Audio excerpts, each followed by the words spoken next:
Donc pourquoi le sucre?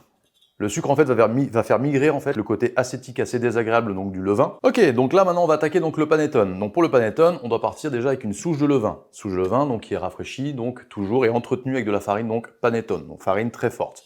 On a notre souche, premier élément, prendre le pH.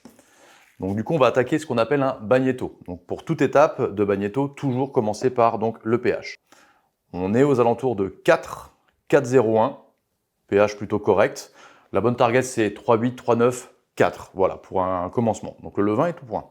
Dans un premier temps, je vais prendre, selon la quantité bien sûr, mais le ratio c'est 500 ml d'eau avec 1 g de sucre. Pourquoi le sucre? Le sucre en fait, donc déjà on le met dans l'eau, naturellement. On va le délayer. Donc pourquoi le sucre? Le sucre en fait va faire migrer en fait le côté acétique assez désagréable donc du levain, dont on ne veut pas, donc dans le sucre, d'accord?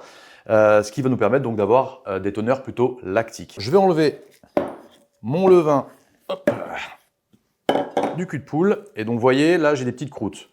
Ok, donc ça on n'en veut pas. On va toujours enlever un peu cette masse tout autour. On veut vraiment le cœur. Vous voyez, on a des belles petites alvéoles. Ok. Donc nous, ça c'est ce qui nous intéresse. Donc on va couper des tronçons. Là. Qu'on va mettre tout simplement donc dans l'eau. Hop et hop. Donc selon le pH, le bagnetto peut durer entre 10 à 30 minutes, parfois plus. Mais bon, non. Dans l'idéal, ça suffit largement.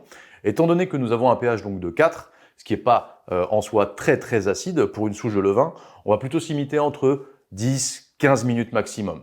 À la suite de ça, on va les essorer et on va pouvoir faire donc notre premier rafraîchi de levain.